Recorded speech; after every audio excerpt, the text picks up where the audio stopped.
The iron tongue of the schoolhouse bell clanged against the morning silence, a sound that was less an invitation to learning and more a command to order. To Eleanor Whitaker, or Nell, as she whispered to herself in the quiet of her own mind. That bell was the heartbeat of Linden Crossing. It was loud, metallic, and utterly devoid of mercy. It was 1886 in the Arizona Territory.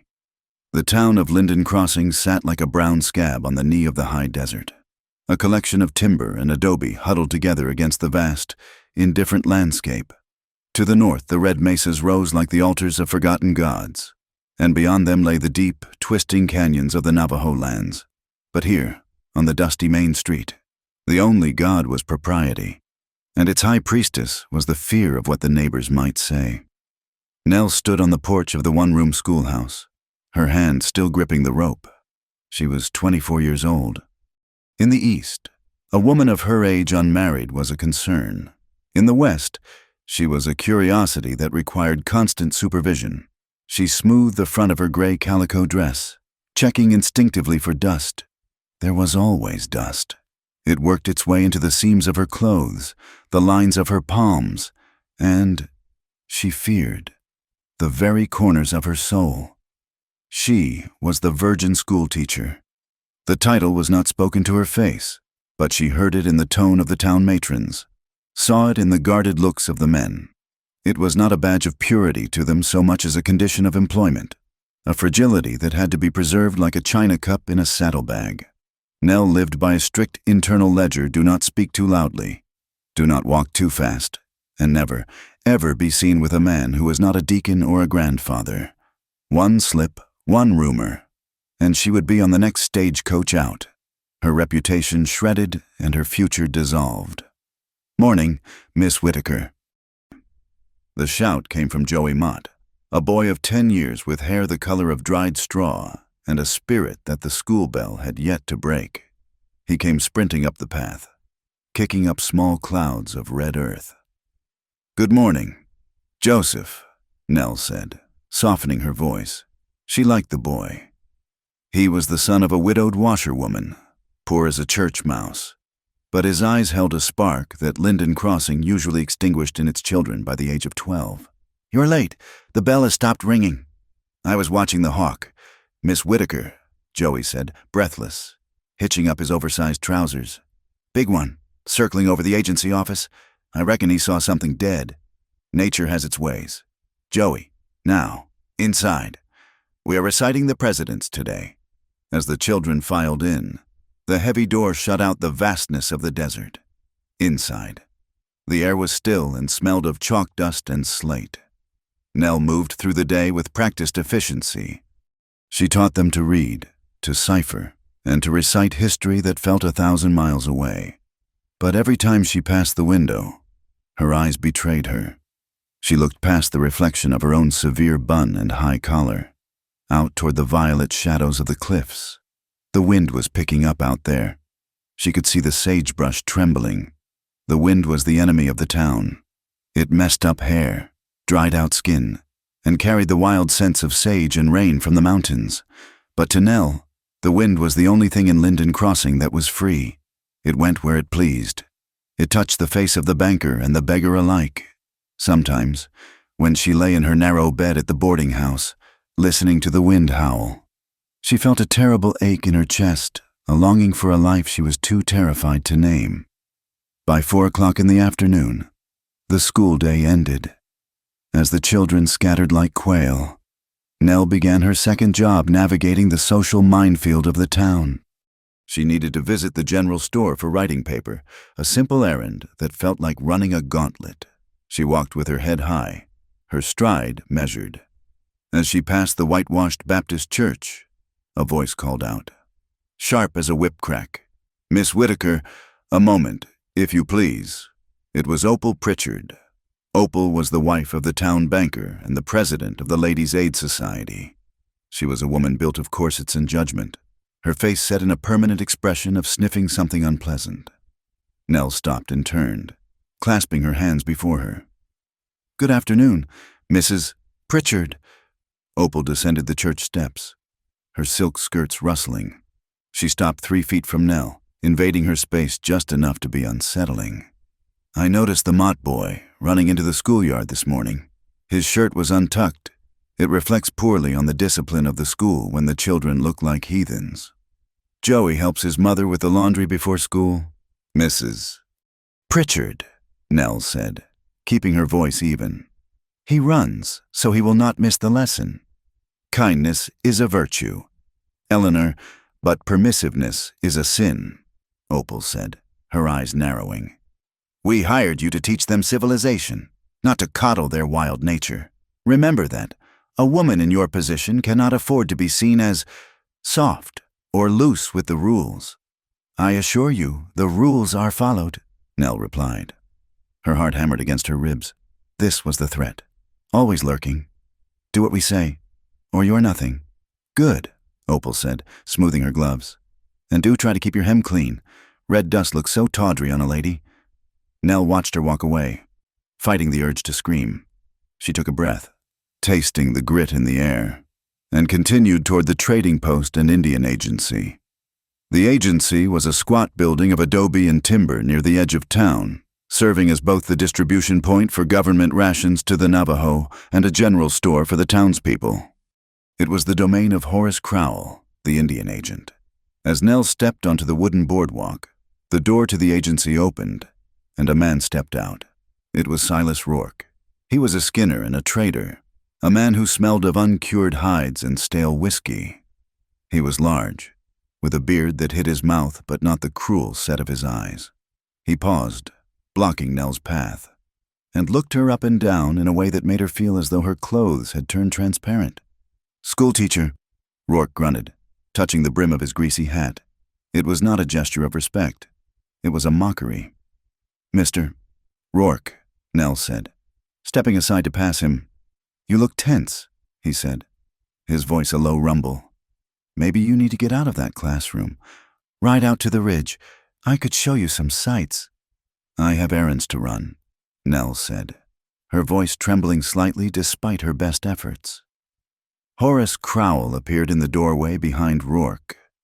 Crowell was a contrast to the trader, a man of soft hands and shifting eyes, always wiping his brow with a handkerchief. "Now, Silas, don't pester the lady," Crowell said, though his smile was oily. "Miss Whitaker is here for her supplies. Come in, Miss Whitaker, come in. The wind is kicking up a storm."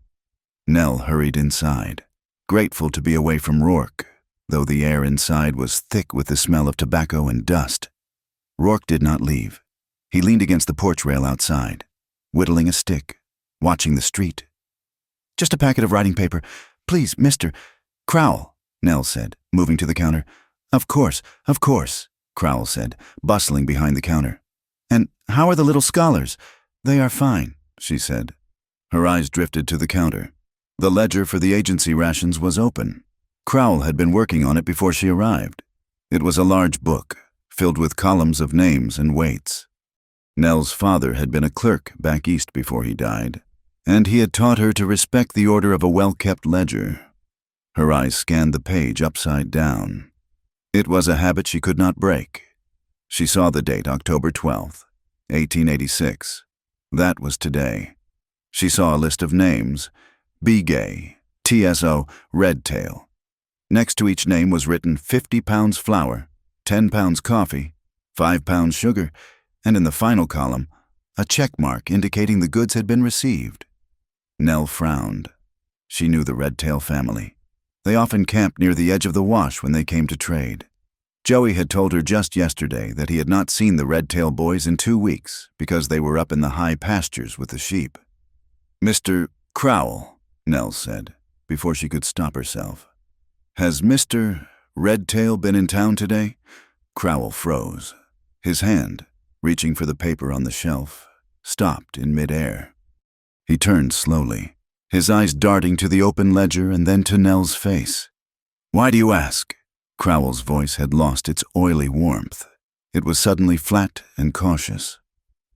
I simply wondered," Nell stammered, realizing she had stepped onto dangerous ground.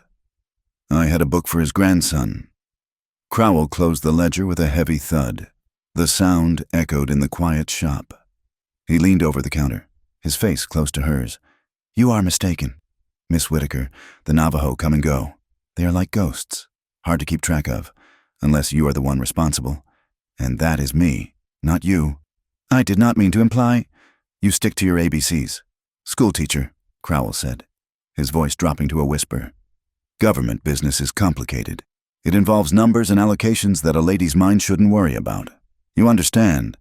The threat was veiled, but it was there, sharp as a knife. He was telling her to be blind." "Yes," Nell whispered. "I understand." She paid for her paper with 2 coins that felt slippery in her sweating palm and hurried out. As she passed Silas Rourke on the porch, he chuckled a dry, rasping sound. "Careful where you step, teacher," Rourke called after her. "Storm's coming. Snakes come out when the pressure drops." Nell walked fast, almost running, until she reached the boarding house run by Bessie Lark. It was a sprawling, 2-story structure at the end of the street, the only place in town that felt like a home rather than a cage.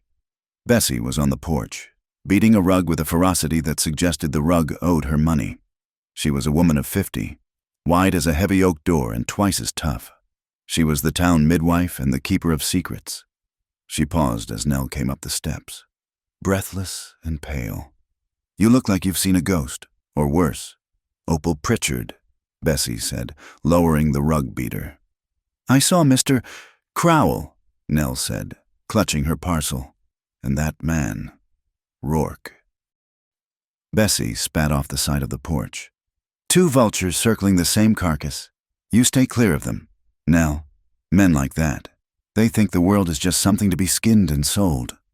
"They were acting strange," Nell said, lowering her voice. "Bessie, I saw the ledger. He wrote down that people took food today, but no one was there. The store was empty." Bessie's face hardened. She gripped Nell's arm, her fingers strong. "Listen to me. You didn't see anything. You understand whatever Horace Crowell is doing with those supplies. It's been going on a long time. It's how he bought that fancy carriage. If you start asking questions, you won't just lose your job. Accidents happen in this country. A loose saddle girth, a stray bullet." "But it is stealing," Nell said, her sense of justice warring with her fear. "Those families are hungry. I see the children. They are so thin." "And you are one woman alone," Bessie said, her voice softening but her eyes intense. "You want to help them? You survive. You keep teaching. You don't go poking a stick into a rattlesnake's den unless you have a shovel to cut its head off. And you, my dear, don't even have a stick." Nell nodded, defeated. I know I cannot do anything." "Go inside," Bessie said, giving her a gentle push. "I made stew. Eat. Forget what you saw."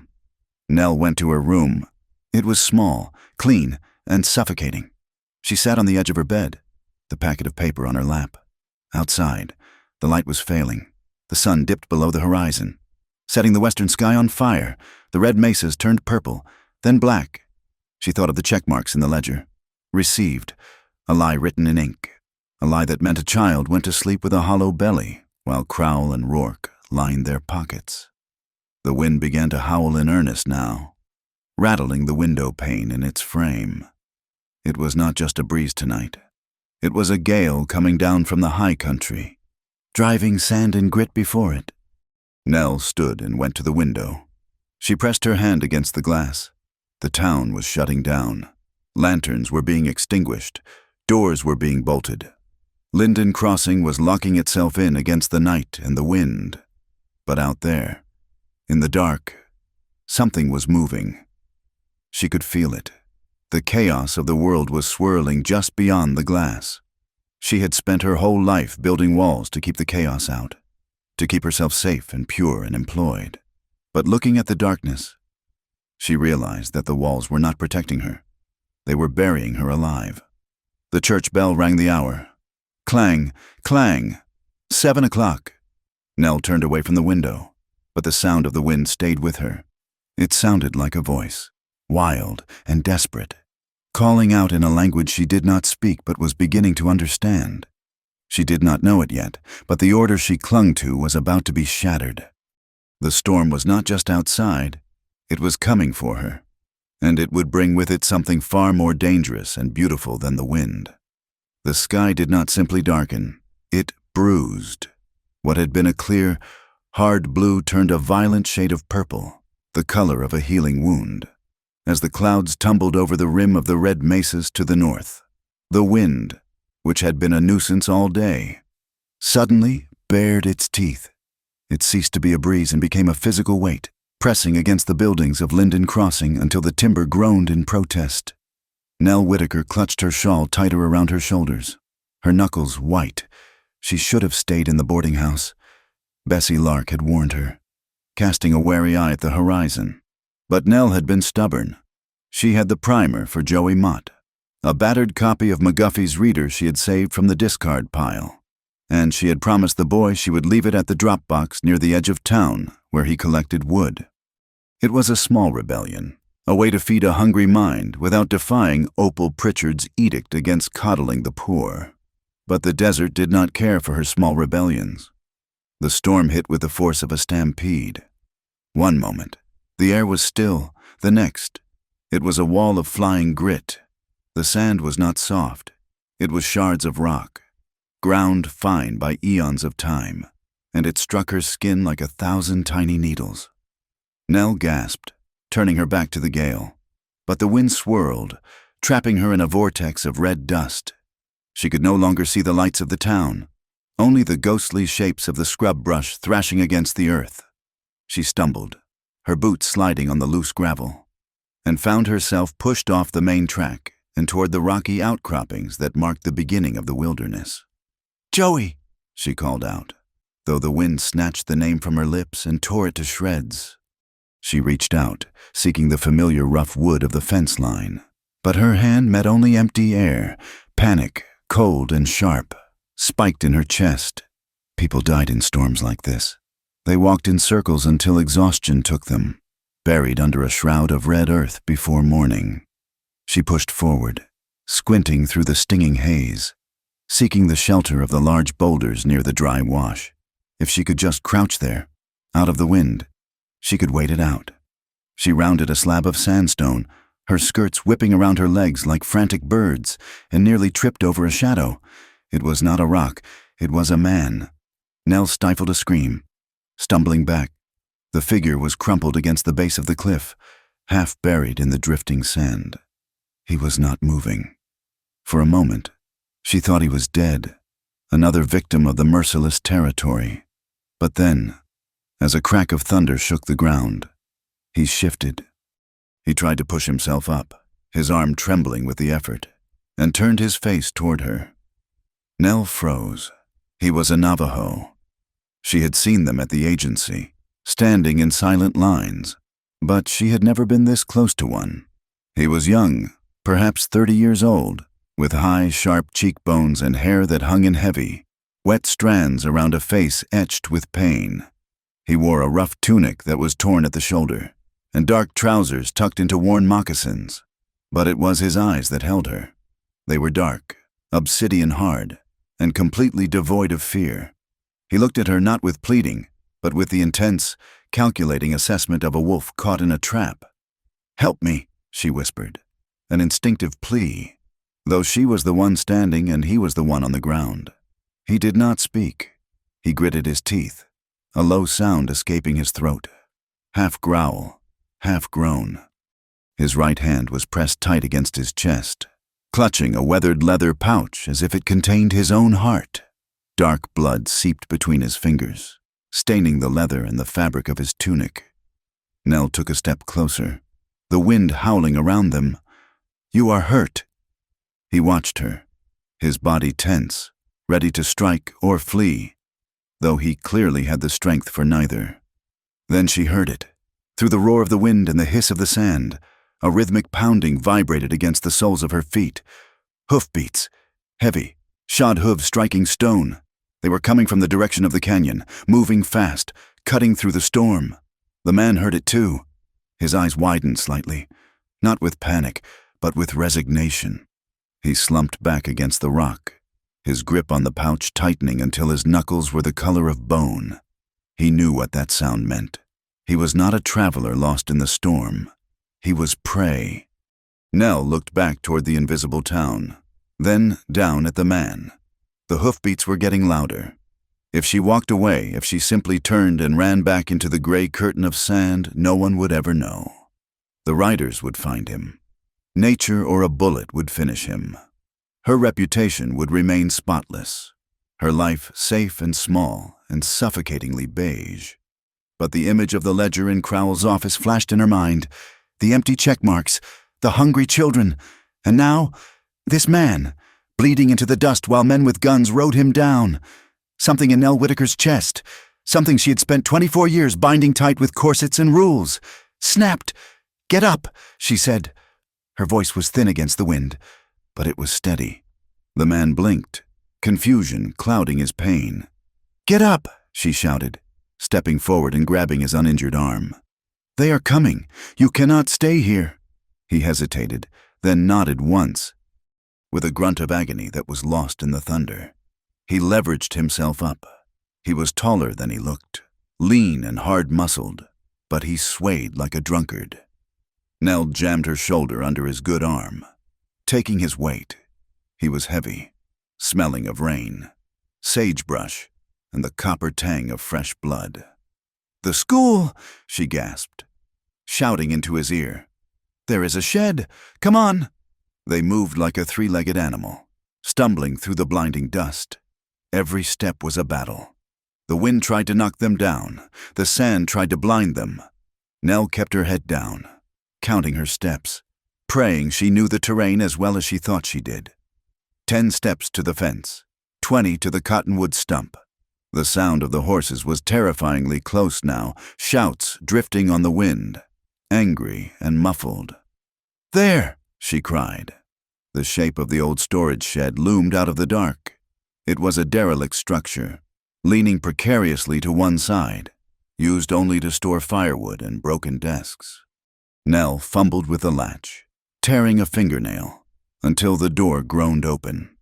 She shoved him inside and scrambled in after him, pushing the door shut and dropping the heavy wooden bar into place just as the riders thundered past. The noise was deafening, the strike of iron shoes on hard-packed earth, the snort of horses fighting the bit, the shouting of men. They passed within 10 feet of the shed, close enough that Nell could smell the sweat of the animals. She pressed her back against the rough wood of the door, her heart hammering against her ribs like a trapped bird. In the sudden darkness of the shed, the silence was heavy. The only sounds were the howling of the wind outside and the ragged, wet breathing of the man on the floor. Nell waited until the hoofbeats faded into the distance before she dared to move. She fumbled in her pocket for a lucifer match. She struck it against the wall, the sudden flare of sulfur stinging her nose. The tiny flame illuminated the small space. Dust motes danced in the yellow light.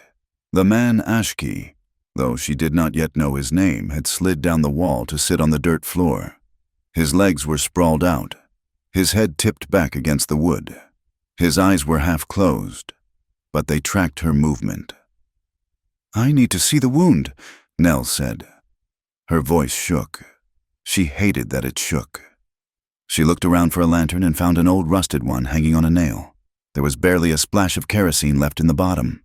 She lit it, and the dim, smoky light pushed the shadows back into the corners. She knelt beside him. Up close, the reality of what she had done crashed into her. She was alone, in the dark, with a strange man, an Indian, a warrior, someone the town feared and hated. If Opal Pritchard could see her now, the scandal would not just cost Nell her job, it would burn her in effigy. "Let me see," she said again, firmer this time. Ashki watched her face.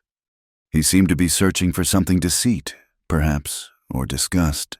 Finding neither, he slowly lowered the hand that clutched the pouch, though he kept it within reach on his lap. Nell reached out, her fingers trembling as they touched the rough wool of his tunic. The fabric was soaked with blood. She gritted her teeth and peeled the cloth away from his shoulder. The wound was ugly, a furrow plowed through the muscle by a bullet. It was deep and bleeding sluggishly, but it had not shattered the bone. "It is a graze," she said, her breath catching. "But it is deep. It needs to be cleaned." She looked around helplessly. There was no water, no bandages. "Rain," the man said. His voice was a shock, low, rasping, heavily accented but distinct. He nodded toward the corner of the roof where a steady drip of water was leaking through the rot, pooling in an old tin bucket. Nell scrambled to the bucket. The water was cold and smelled of old wood, but it was clean enough. She had no cloth. Without hesitating, she reached under her skirt and grasped the hem of her white cotton petticoat. She ripped a long strip from the bottom. The sound of tearing fabric seemed obscenely loud in the small space. She soaked the cloth in the water and returned to him. "This will hurt. Do it," he said. She pressed the cold, wet cloth against the angry wound. His body seized, the muscles under her hand turning to stone. He hissed through his teeth, his head falling back, the cords of his neck standing out in sharp relief, but he did not pull away. Nell worked quickly, washing away the grit and the blood. She was close to him, so close she could feel the heat radiating from his skin, smell the scent of wet wool and man. It was an intimacy she had never known, raw and stripped of all social pleasantries. Her hands, usually stained with chalk, were now stained with his blood. She was wrapping a dry strip of petticoat around his shoulder to bind the wound when the knock came. It was not a polite tap. It was a heavy, authoritative fist pounding against the wood of the door. Thud, thud, thud. Nell gasped, dropping the cloth. Ashki's eyes snapped open. In a blur of motion, his hand went to the knife at his belt. Nell grabbed his wrist. His skin was burning hot. She shook her head frantically, eyes wide, pleading with him to be still. "Open up," a voice bellowed from outside. It was not a voice she knew, but it held the arrogance of hired muscle. Nell scrambled to her feet. She smoothed her hair, though she knew it must be wild, and wiped her bloody hands on the dark fabric of her skirt where it wouldn't show. "Who is there?" she called out. She pitched her voice to be high, frightened, the voice of a lady in distress. "Open the door, miss." Nell lifted the heavy bar and opened the door a crack, just enough to show her face, but blocking the view inside with her body. Two men stood in the swirling storm. They wore long dusters and hats pulled low. She did not recognize them, but she recognized the type men who worked for Silas Rourke, men who did things in the dark that the town preferred to ignore. "What is the meaning of this?" Nell demanded, channeling every ounce of schoolmarm authority she possessed. "You nearly frightened me to death." The man closest to her leaned in. He had a face like a hatchet and eyes that were flat and dead. "Sorry to startle you, ma'am. We're looking for a thief. An Indian. Came this way. You seen anyone?" Nell looked him dead in the eye. Her heart was thumping so hard she was sure he could see it beating beneath her bodice.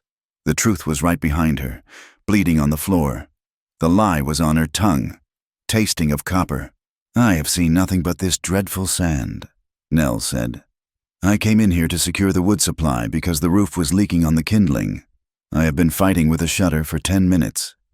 If there is a thief out there, I suggest you catch him before he steals the very wind from the sky." The man squinted at her. He looked past her shoulder into the gloom of the shed. "You're the teacher, ain't you?" "I am Miss Whitaker," she said coldly, "and I would like to return to the boarding house before I am buried alive. Do you intend to keep me standing in the draft?" The man hesitated. He looked at her hands, then at her face. The storm was raging around them, making conversation difficult. Finally, he touched the brim of his hat. "Just be careful, miss, he's dangerous, armed." "Then I shall lock the door behind me," Nell said. The men turned and vanished into the swirling gray. Nell watched them go until the darkness swallowed them. Then she slammed the door and threw the bolt. She sagged against the wood, her legs turning to water. She let out a long, shuddering breath. She had lied. She, Eleanor Whitaker, who corrected children for fibbing about their homework, had looked a man in the eye and lied with the smoothness of a river stone, and she did not regret it. "You speak well," a voice said from the darkness. She turned. Ashki was watching her. The suspicion in his eyes had receded, replaced by a quiet curiosity. "They are gone," Nell whispered. She walked back to him, her knees weak. "They will come back," he said. "When the wind dies, they will track the blood." "Then we must stop the bleeding," she said, kneeling beside him again to finish tying the bandage. When she was done, she sat back on her heels. The adrenaline was fading, leaving a cold dread in its wake. "Why are they hunting you? They said you are a thief." Ashki shifted, wincing as he adjusted his shoulder. He reached for the leather pouch he had guarded so fiercely. With his good hand, he undid the thong and pulled out the contents. It was not gold. It was not jewelry. It was a book. It was a ledger, a twin to the one she had seen on Horace Crowell's counter. Ashki opened it. The pages were covered in neat, bureaucratic script. "This," Ashki said, tapping the page with a calloused finger. "They say I steal sheep. They say I steal corn." He looked up at her, his eyes burning with a fierce, quiet intelligence. "I steal nothing. I take back the truth." Nell leaned closer, straining to read in the dim light. She saw the seal of the Indian Agency. She saw columns of numbers, but these numbers were different. These pages showed the real shipments, the actual weights of flour and beef that had arrived from the government, vastly higher than what was recorded in the book Crowell kept on his counter. Crowell keeps 2 books, Nell realized, the horror of it settling in her stomach like a stone. One for the inspectors and one for the town. He is stealing half the supplies before they even leave the warehouse. He sells to the trader. "Rourke," Ashki said. "My people starve. The winter comes. Children die because the flour has sand in it, or because there is no flour at all." He looked at the ledger, then at Nell. "I went to his office to talk, to ask," Ashki said. Crowell laughed. "Rourke. He did not laugh. He shot." Nell looked at the man she had saved. He was not a savage. He was a man who had walked into the lion's den armed only with questions, trying to save his people. And for that, they were going to kill him. "You cannot stay here," Nell said, her voice barely a whisper. "If they find this book, if they find you."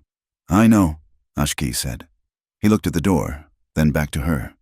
The distance between them, in that small, dark shed, felt suddenly non-existent. The storm outside was tearing the world apart. But in here, for the first time in her life, Nell felt like she was exactly where she was supposed to be. "Rest," she said, her voice trembling slightly. "The storm is too bad to move now. You must rest." Ashki looked at her for a long moment. Then, slowly, he nodded. He did not say thank you. The debt between them was already too large for words. He simply closed his eyes, his hand resting on the Book of Truth, while the virgin schoolteacher sat in the dust beside him and listened to the wind hunt for them both. The wind finally died down sometime past midnight, leaving behind a silence that felt heavy and accusatory. The transition from the schoolhouse shed to Bessie Lark's boarding house was a terrifying gauntlet of shadows. The distance was less than a quarter of a mile, but to Nell Whitaker, it felt like crossing a canyon on a tightrope. She supported Ashki's weight on her shoulder. He moved with the grim determination of a man who refused to let pain dictate his pace, but she could feel the heat radiating from his side, burning through the layers of her dress. They stuck to the alleys, moving behind the sleeping facades of the saloon and the general store. The town of Linden Crossing was blind in the dark, but Nell felt as though 1,000 eyes were watching from the black windows. When they reached the back door of the boarding house, Nell tapped on the wood 3 sharp knocks. A pause, then one more. It was a signal she had never used, but one Bessie had mentioned once in passing, usually regarding late deliveries of flour. The door opened instantly. Bessie Lark stood there in a flannel wrapper, holding a kerosene lamp low so its light did not spill into the yard. She did not gasp. She did not ask who the man was or why he was bleeding on her doorstep. She took one look at Ashki's dark skin, the blood on his tunic, and the desperation in Nell's eyes, and she stepped back. "The root cellar," Bessie said. Her voice was a dry whisper, devoid of judgment. "It is dry. I moved the potatoes yesterday." They guided him down the 3 earthen steps into the small room attached to the kitchen. It smelled of earth, dried onions, and sage. Bessie pointed to a cot in the corner, usually reserved for sick travelers who could not afford a room upstairs. "Put him down," Bessie commanded gently. "I will boil water and fetch the arnica. You get that wet wool off him before he catches a fever to go with that bullet hole." As Bessie disappeared up the stairs, Nell turned to Ashki. He sat on the edge of the cot, his breathing shallow. The adrenaline that had sustained him during the escape was fading, leaving him gray and trembling. "We are safe here," Nell whispered, though she was not sure if she believed it. Ashki looked at her. In the dim light, his eyes were pools of dark ink. "Safe is a word for the white man," he rasped. "For us, there is only hiding." The bitterness in his voice stung, but Nell said nothing. She knelt and began to work the buttons of his tunic. Her fingers brushed against his chest, and she felt the sudden tension in his muscles. It was not fear. It was the rigid control of a warrior who was not used to being touched with tenderness. Bessie returned with a basin of steaming water, clean linen, and a jar of salve that smelled of pine pitch. She set them down on an overturned crate. "I will watch the front," Bessie said. She looked at Nell, her expression unreadable. "You fix him up. Nell, you brought him in. You are responsible for him. If Opal Pritchard wakes up and sees lights where there should be none, tell her I am baking bread for the Sunday social." Bessie left them alone. The door clicked shut, sealing them in the small, earthy womb of the cellar. Nell dipped a cloth into the hot water. "I need to clean the sand from your hair and your skin," she said softly. "It will prevent infection." Ashki nodded once. He did not speak as she worked. The act was profoundly intimate, more so than anything Nell had ever experienced. She washed the red grit from his neck, his broad shoulders, and the sharp line of his jaw. The water in the basin turned pink with his blood and brown with the dust of his land. She washed his hair last. It was heavy, black, and thick. As she squeezed the warm water over his scalp, he let out a long, shuddering breath and leaned his head slightly into her hand. It was a surrender.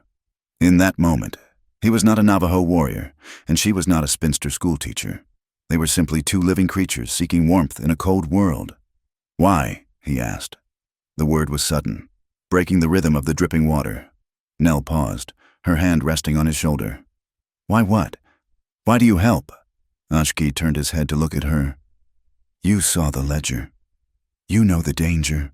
The traitor. Rourke. He would kill you as easily as he kills a coyote." Nell wrung out the cloth, her hands red from the heat of the water. "Because the bell rings at 8 o'clock every morning," she said, surprising herself with the answer. "It tells me when to wake, when to teach, when to eat. I have spent my whole life marching to that bell. But tonight, when I saw you in the storm, the bell did not ring. The wind was louder." Ashki studied her face, as if reading a map.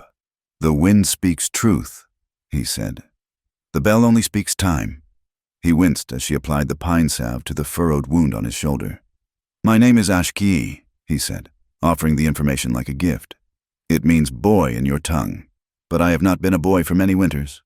"I am Eleanor," she replied, "but people call me Nell." "Nell," he repeated. The way he said it, with a soft lilt on the vowel, made her name sound like something precious, not plain. "My people are hungry. Nell," he continued, his voice low and urgent. "The winter comes fast in the high country. The government promised beef. They promised blankets. The paper says we received them, but the wagons never came. Old men die in the cold. Babies cry because their mothers have no milk." Nell finished bandaging his shoulder. She secured the linen with a safety pin, her heart aching. "Crowell is selling it," she said, anger tightening her throat. "He and Rourke, they are stealing from the starving to line their pockets." I came to ask for what was ours, Ashki said. I did not come to fight, but now, he touched the bandage. Now I carry the proof. That book is the life of my clan. Nell looked at the leather pouch sitting on the floor. It was no longer just a ledger. It was a weapon, and it was a death sentence. The next morning, the sun rose over Linden Crossing as if the storm had never happened. The sky was a hard, brilliant blue, innocent of the violence it had unleashed the night before. But the town was not the same. The rain had packed the red dust down into a hard crust, and every movement left a mark. Nell walked to the schoolhouse at 7:30. Her legs felt heavy, and her eyes burned from lack of sleep. But she forced her spine to be straight. She had to be Miss Whitaker. She had to be boring. But as she approached the schoolyard, her stomach dropped. Opal Pritchard was standing near the wood shed, pointing at the ground with the tip of her parasol. A small cluster of women from the church auxiliary surrounded her, their heads bobbing like chickens pecking at corn. "Good morning, ladies," Nell called out, forcing a cheerful tone she did not feel. Opal turned. Her face was pinched with suspicion. "Miss Whitaker, we were just remarking on the storm damage, and on these," she pointed to the mud near the shed door. The wind had scoured most of the yard clean, but in the lee of the building, the ground was soft. There were footprints, 2 sets, one small and heeled Nell's boots. The other set was large, flat, and made by a soft-soled shoe, a moccasin. "It seems you had a visitor," Opal said, her eyes drilling into Nell. "Or perhaps you were out walking in the gale with someone?" Nell's heart hammered against her ribs. She laughed, a light, dismissive sound that felt like broken glass in her throat. "Oh, Mrs. Pritchard, you have caught me.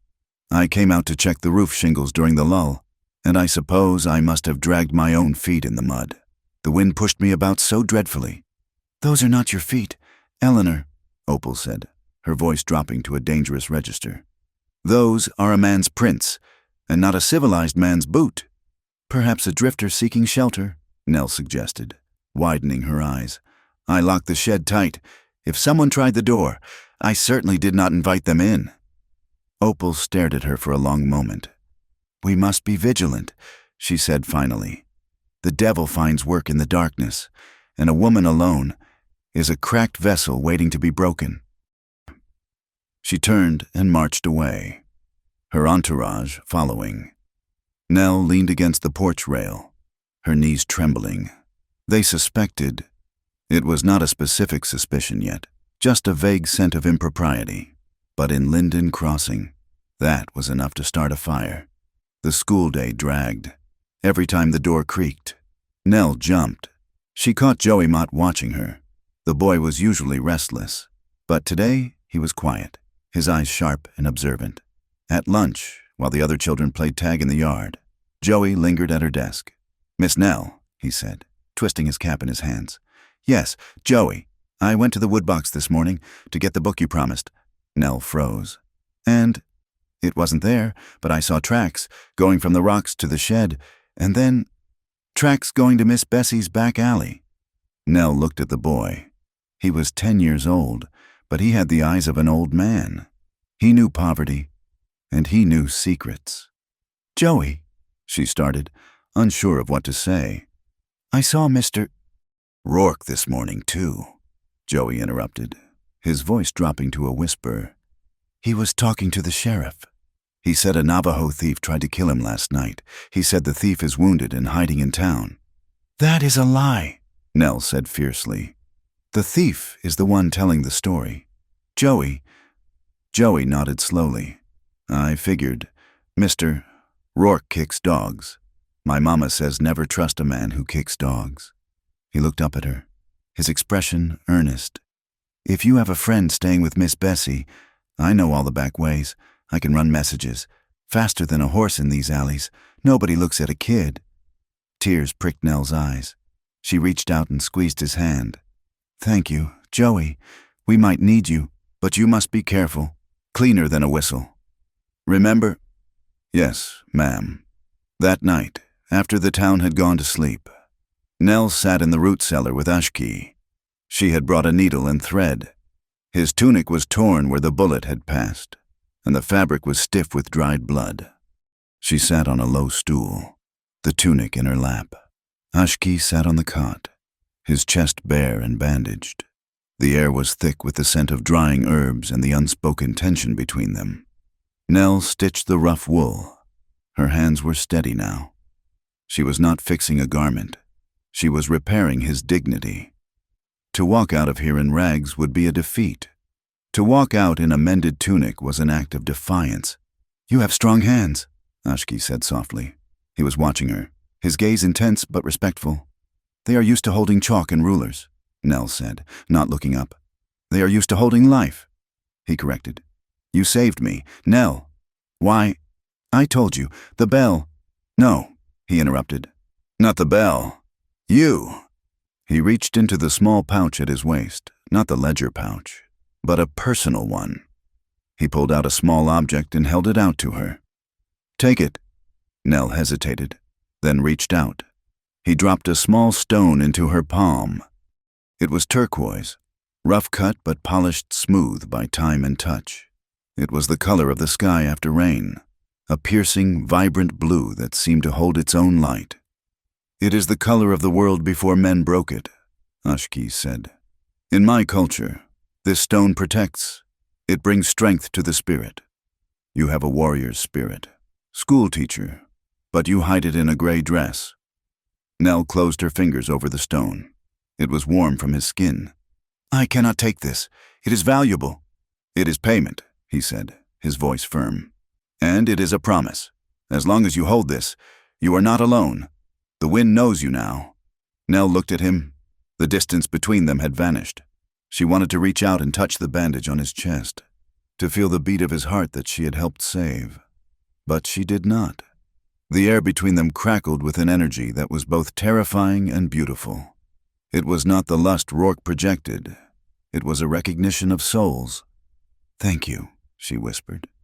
She slipped the stone into her pocket, where it rested against her hip, a secret weight. Suddenly, the door at the top of the stairs opened. Bessie came down, her face grim. "Trouble," Bessie said. She held a lantern, and the shadows danced wildly on the walls. "Horace Crowell is in the saloon, buying rounds for everyone. He says a cowboy named Pete Miller was found dead in the canyon this afternoon." Ashki stiffened. "I killed no man." "Doesn't matter," Bessie said. "Miller died of a snake bite 2 days ago. Everybody knows he was a drunk who passed out in the wrong place, but Crowell is telling folks he was scalped. He says it was a Navajo raiding party. He says they are coming for the town." Nell stood up, the mended tunic clutching in her hands. "He is lying. He is trying to create a panic so he can bring in the guns." "It is working," Bessie said. "The men are gathering. Rourke is handing out rifles. They plan to sweep the town and the surrounding rocks at dawn. They say they are going to clear out the vermin." Ashki stood. He swayed slightly, but his face was set in stone. "I must go. If they find me here, they will burn your house."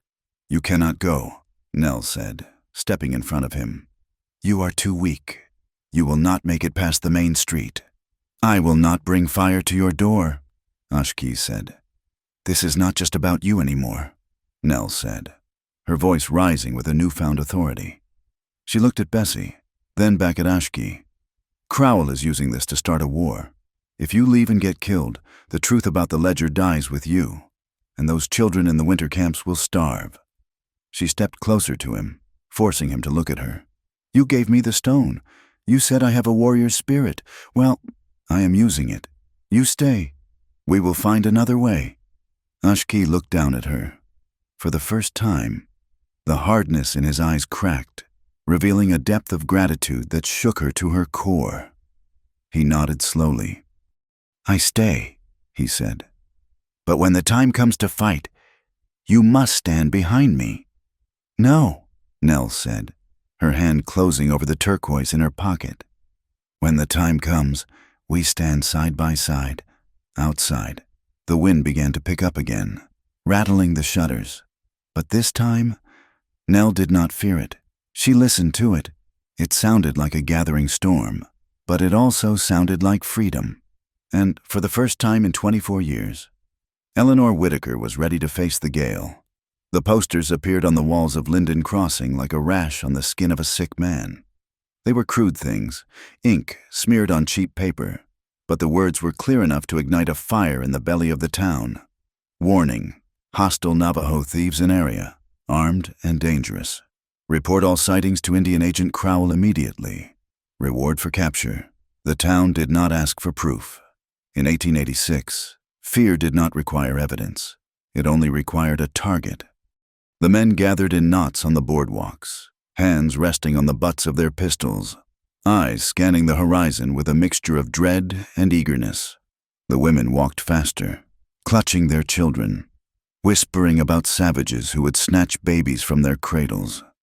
Nell Whitaker walked through this atmosphere of curdled panic on her way to the schoolhouse.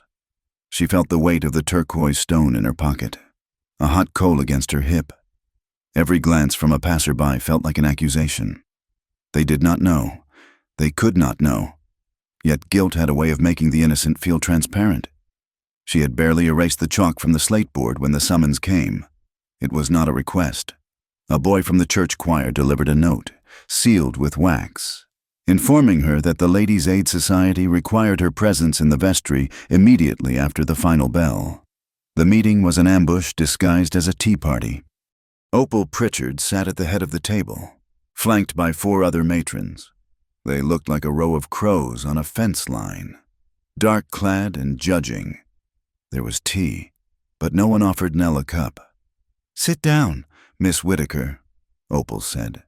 Her voice was sugary, the kind of sweet that makes teeth ache. Nell sat. She kept her back straight, her hands folded in her lap to hide their trembling. "Is there a problem with the curriculum? Mrs. Pritchard, I assure you the children are progressing well with their multiplication tables." "This is not about numbers, Eleanor," Opal said, sighing as if Nell's very existence was a burden she bore for the Lord. "It is about optics, character, the soul of our community." "I do not understand," Nell said.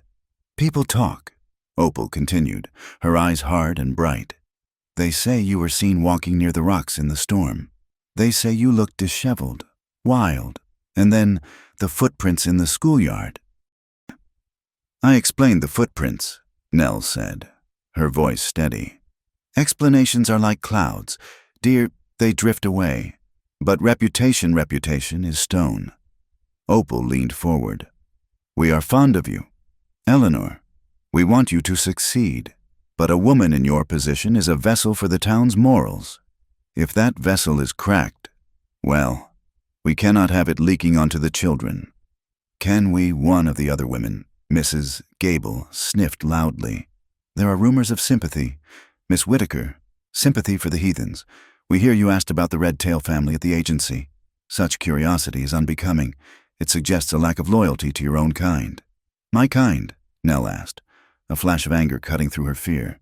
"My kind are human beings, Mrs. Gable. Does the Bible not say to feed the hungry?" The room went cold. Opal Pritchard smiled, but it was a smile that didn't reach her eyes. It was a baring of teeth. "The Bible also speaks of obedience, child." "And of casting out the unclean thing," Opal said softly. "Consider this a kindness, a warning.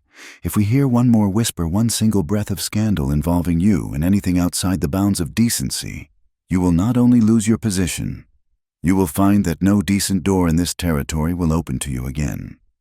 Do you understand?" "I understand," Nell said. She stood up. "Good day, ladies." She walked out with her head high, but inside, she was shaking. They knew nothing, yet they controlled everything.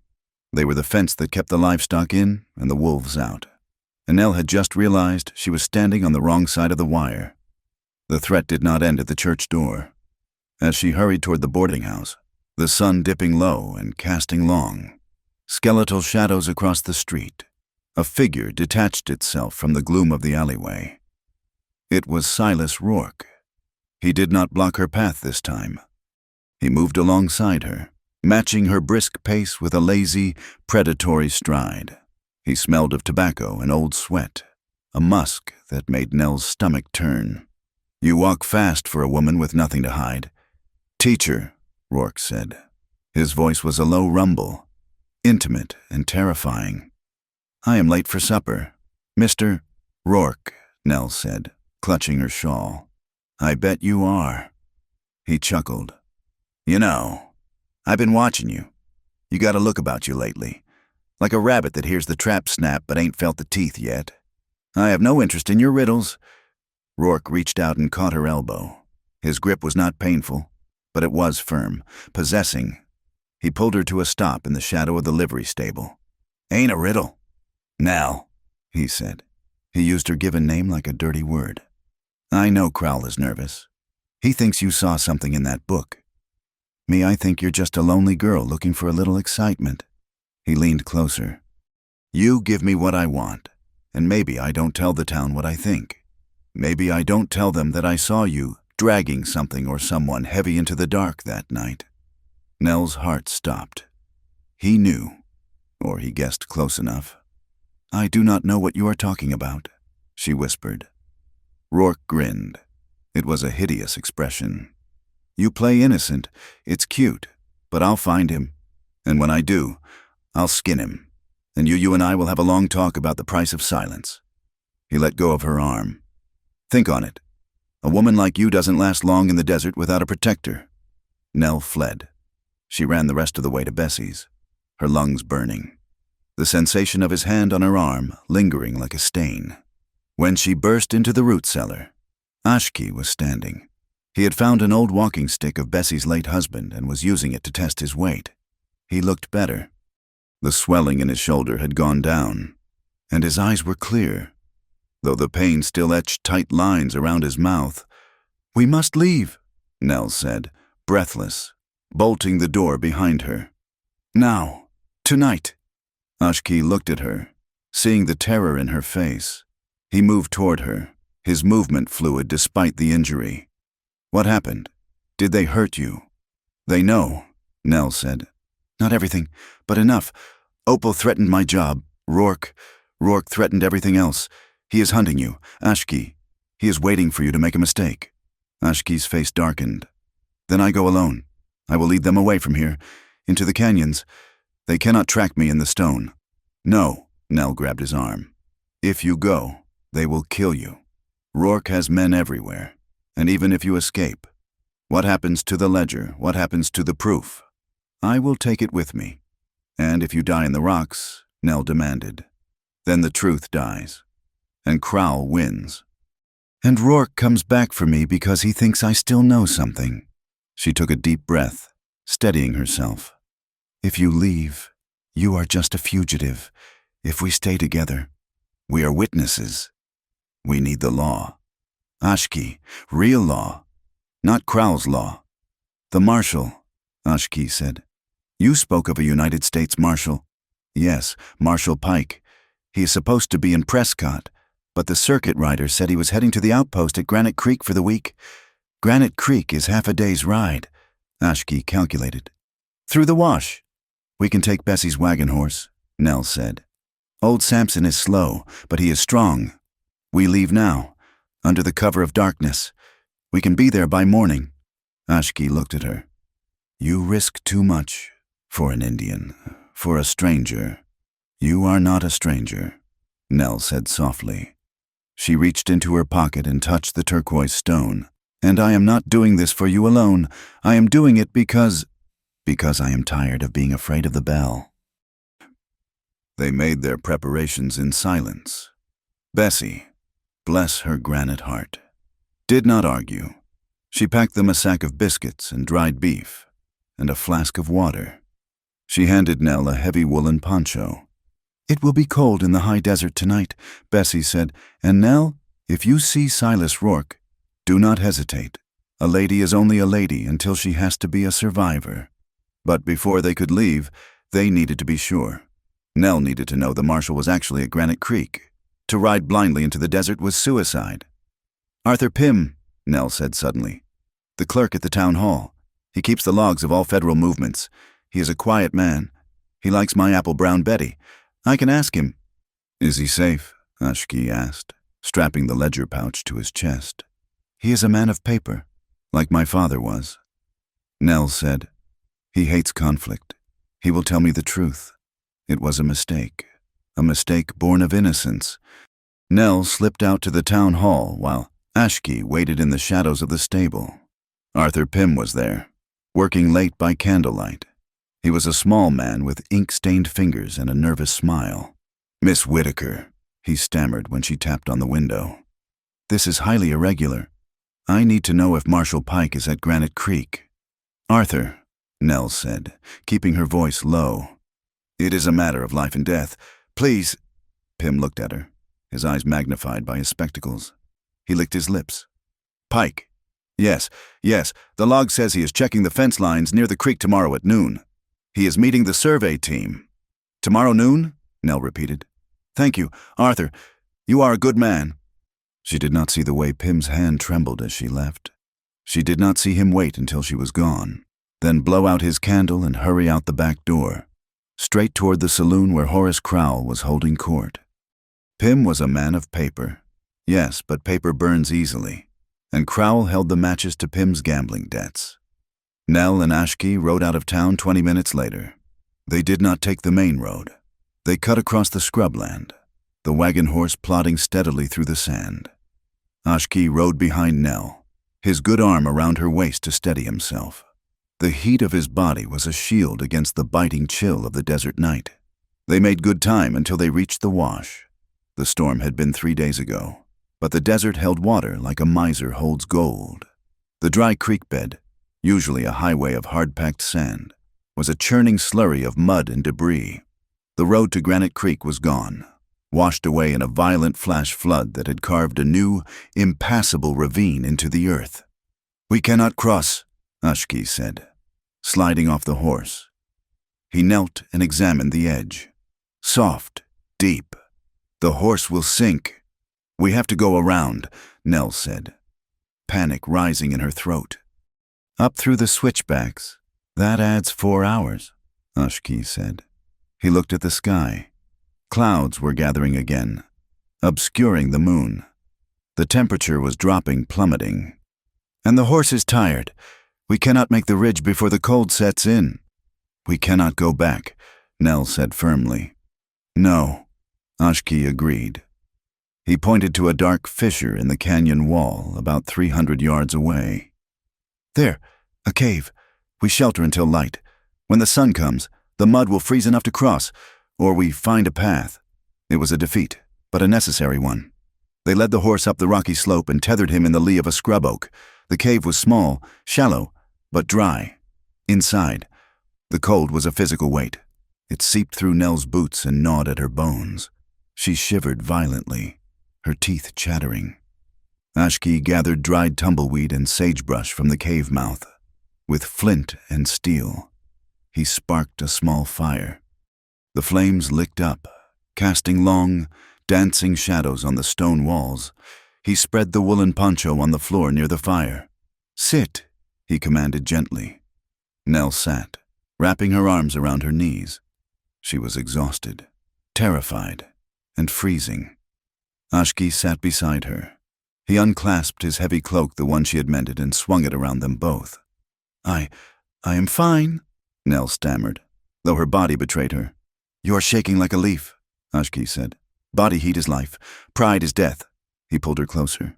It was a pragmatic intimacy, born of survival, but as her back pressed against his chest, something shifted. The smell of him, wood smoke, sage, and man filled her senses. He was solid, real. Nell relaxed into him, the shivering slowly subsiding. His arm, the good one, came around her to hold the cloak tight. His hand rested near her heart, not touching, but close enough that she felt the ghost of his fingers. They will come for us, Nell whispered, staring into the fire. Let them come, Ashki said. His breath stirred the hair at her temple. Tonight, we are just shadows in the rock. I lied to the church ladies today, Nell confessed. I felt happy about it. Ashki chuckled, a low vibration against her back. The wolf does not tell the sheep where he sleeps. That is not lying. That is wisdom. He shifted slightly, and his cheek brushed her hair. The contact sent a jolt through Nell that had nothing to do with the cold. She turned her head slightly, looking up at him. In the firelight, his face was sharp angles and deep shadows. He was looking at her, and the guard was down. There was no warrior mask, just a man looking at a woman who had saved his life. "You should not be here," he said, his voice rough.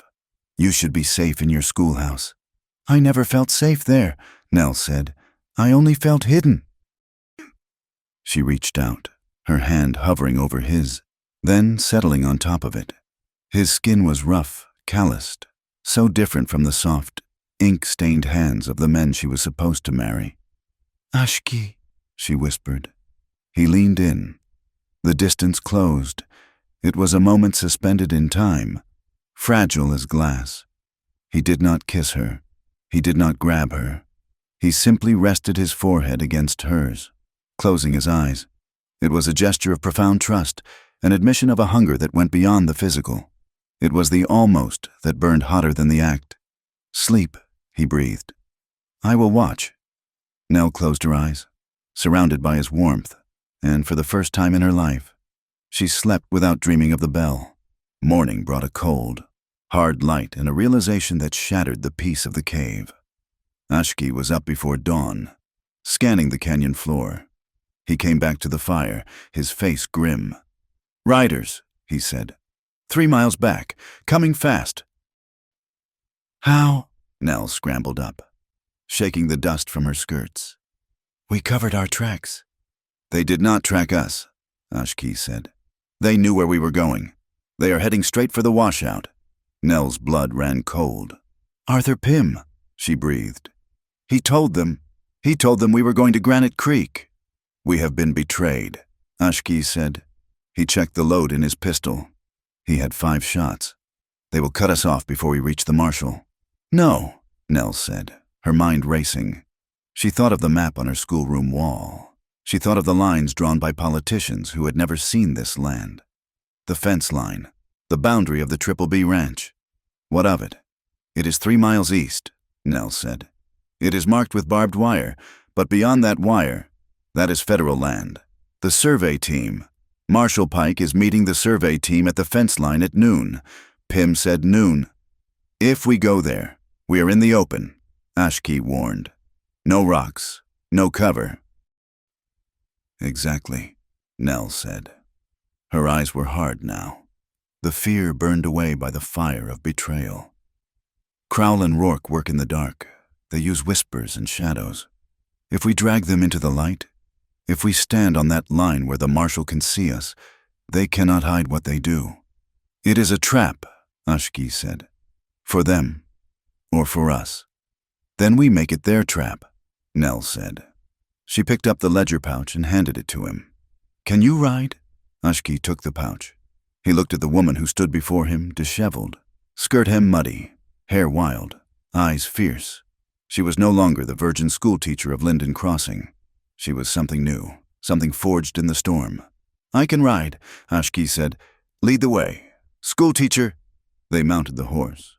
Ashki behind her this time, his arm tight around her waist, not for warmth, but for battle. They turned away from the shelter of the rocks and rode out into the blinding sun, heading for the line in the dust where the law ended and justice began. The sky turned the color of a fresh bruise, purple and swollen, mirroring the very day Nell Whitaker had found Ashki in the dust. The wind had returned, screaming down from the red mesas, whipping the sagebrush into a frenzy and stinging the eyes with grit. It was as if the territory itself demanded a reckoning, setting the stage for a play that would end in blood or justice. They reached the fence line just as the storm began to spit heavy, fat drops of rain that evaporated before they hit the cracked earth. The fence was a brutal scar across the land, 3 strands of barbed wire strung between cedar posts, marking the arbitrary division between the open range and the federal survey lands. But they were not alone. Through the haze of the rising dust, Nell saw them.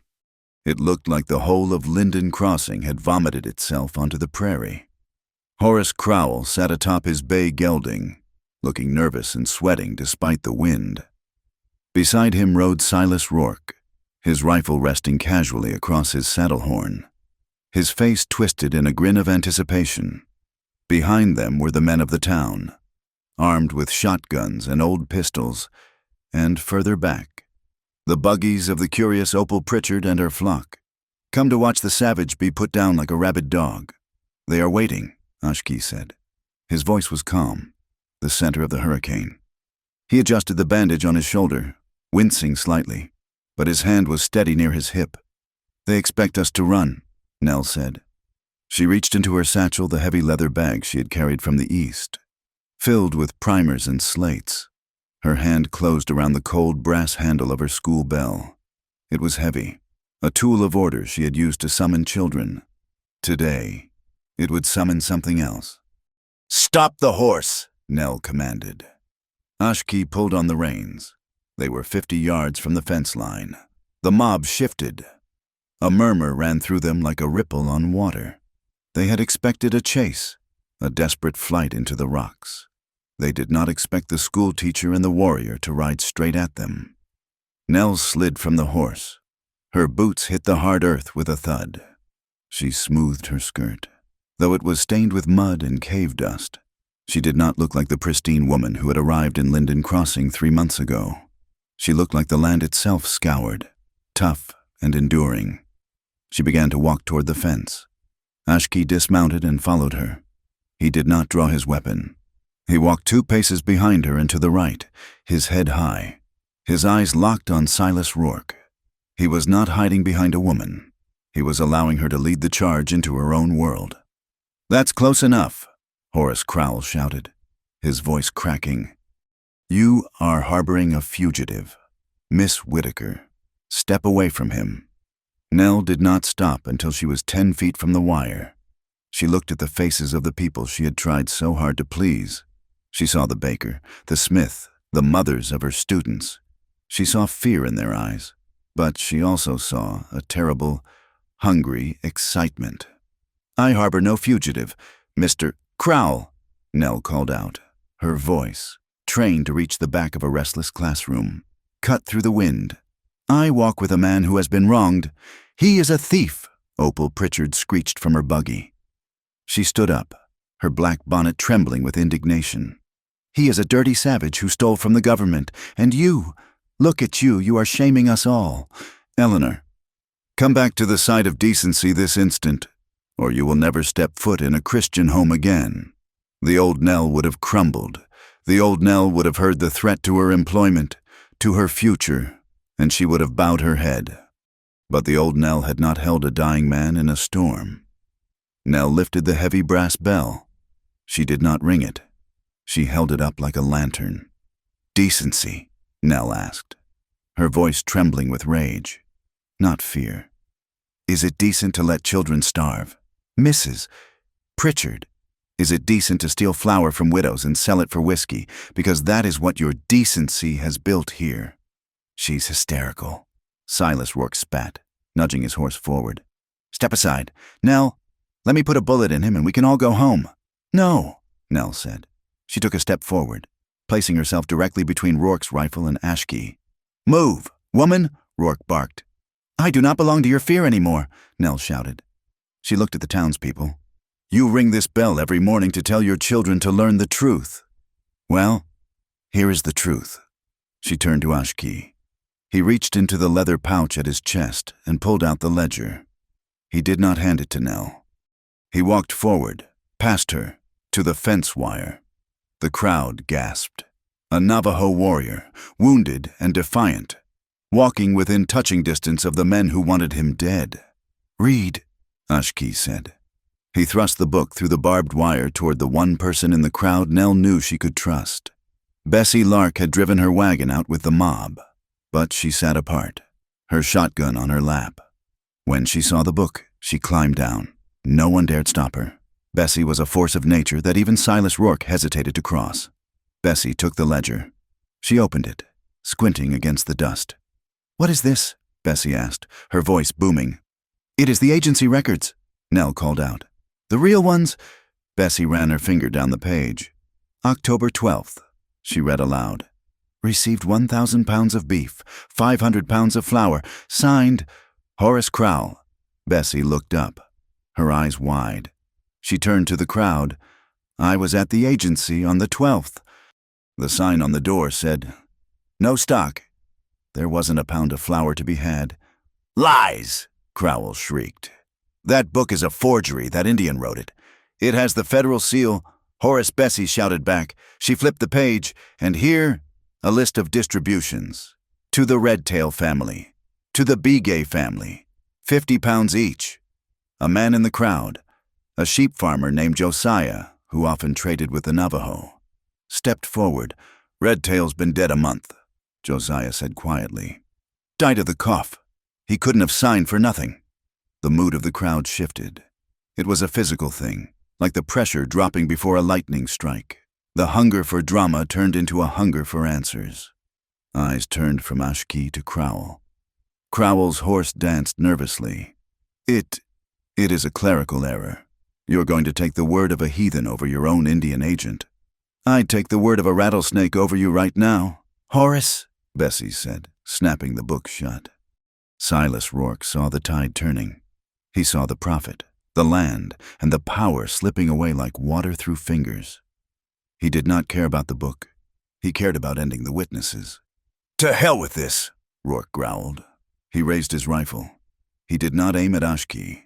He aimed at the woman who had started it all. "Nell!" Ashki shouted. It happened in the space of a heartbeat. Rourke's finger tightened on the trigger. Ashki did not dive for cover. He launched himself forward. Not at Rourke, but across Nell, slamming into her and knocking her to the hard earth just as the rifle cracked.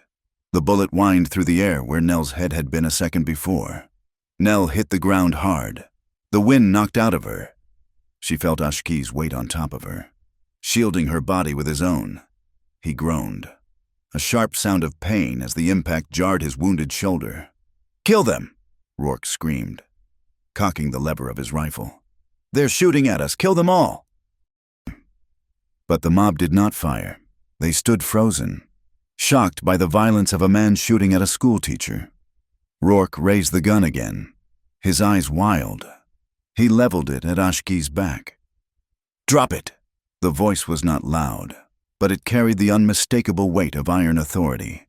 It came from the ridge to the east, from the federal land beyond the wire. 3 riders crested the hill. The man in the lead sat on a massive gray stallion. He wore a long duster coat and a hat with a flat brim. On his chest, catching the scant light of the storm, was a star. It was not the local sheriff. It was the United States Marshal, Harlan Pike. "I said drop it! Rourke!" Pike called out. He did not shout. He did not need to. He held a Winchester aimed steady as a pointer finger at Rourke's chest. Rourke froze. The rifle wavered in his hands. "You're out of your jurisdiction, Pike." Crowell yelled, panic making him foolish. "This is town business."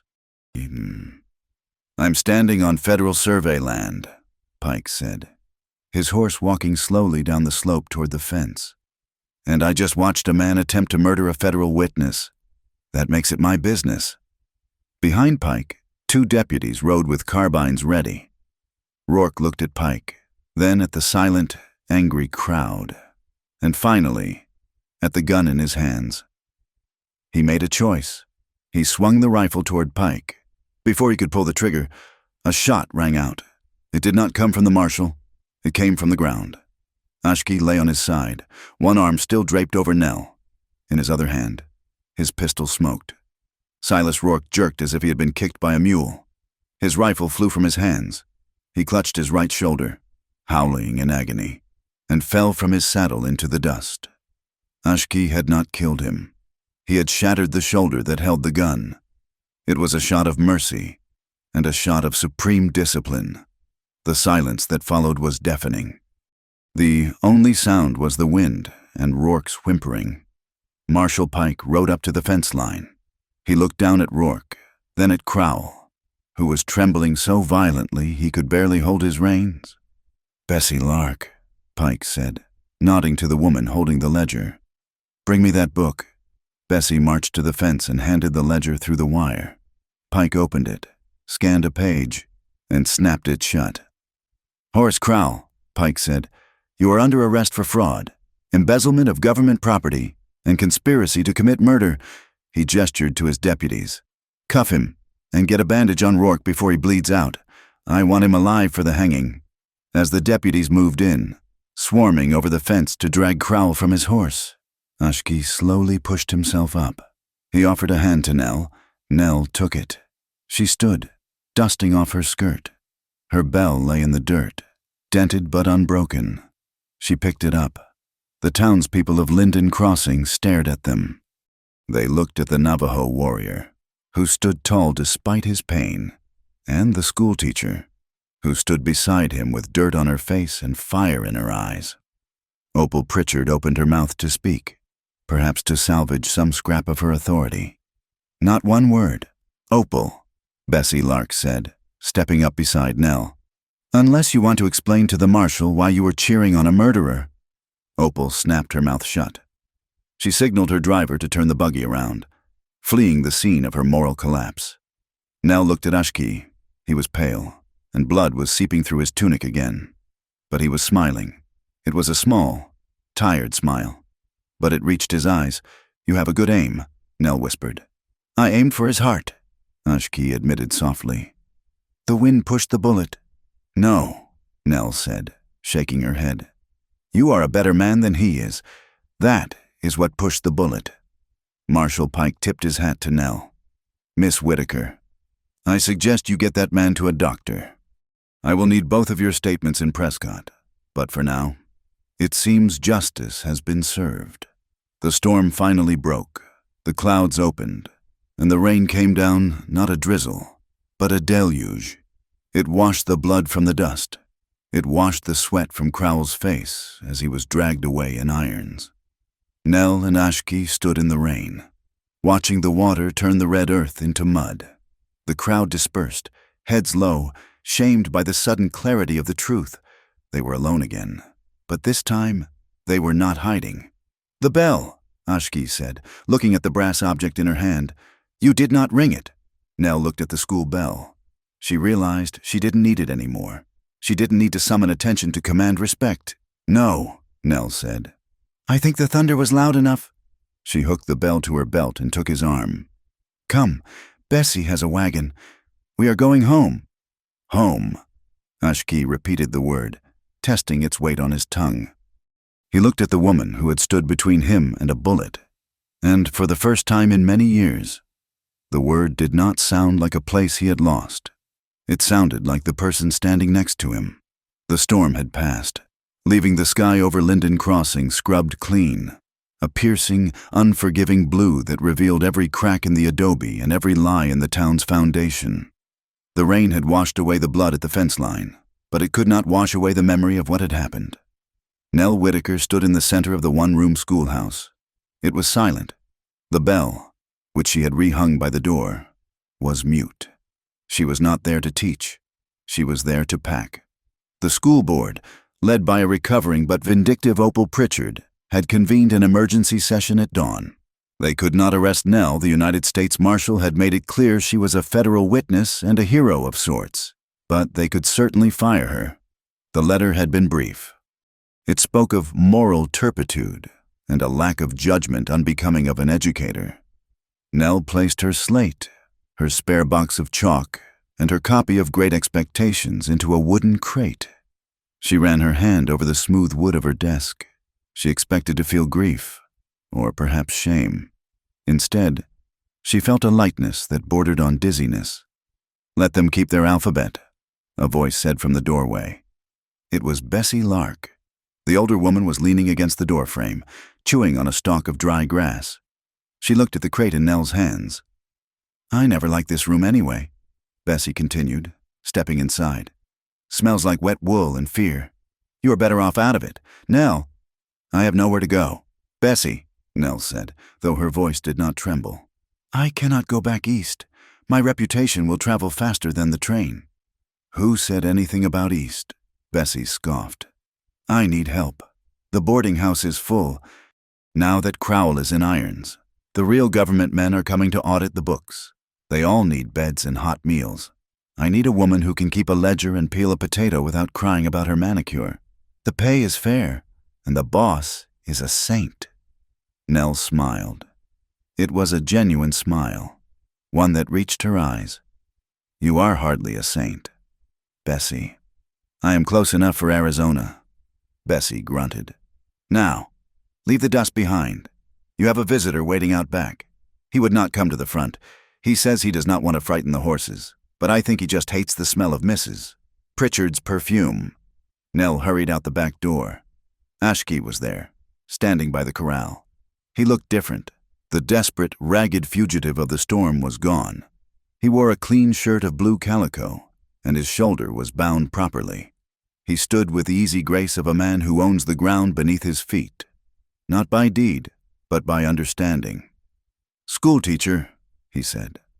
The name was no longer a title. It was an endearment. "Ashki," she replied. She walked to him, stopping just short of touching him.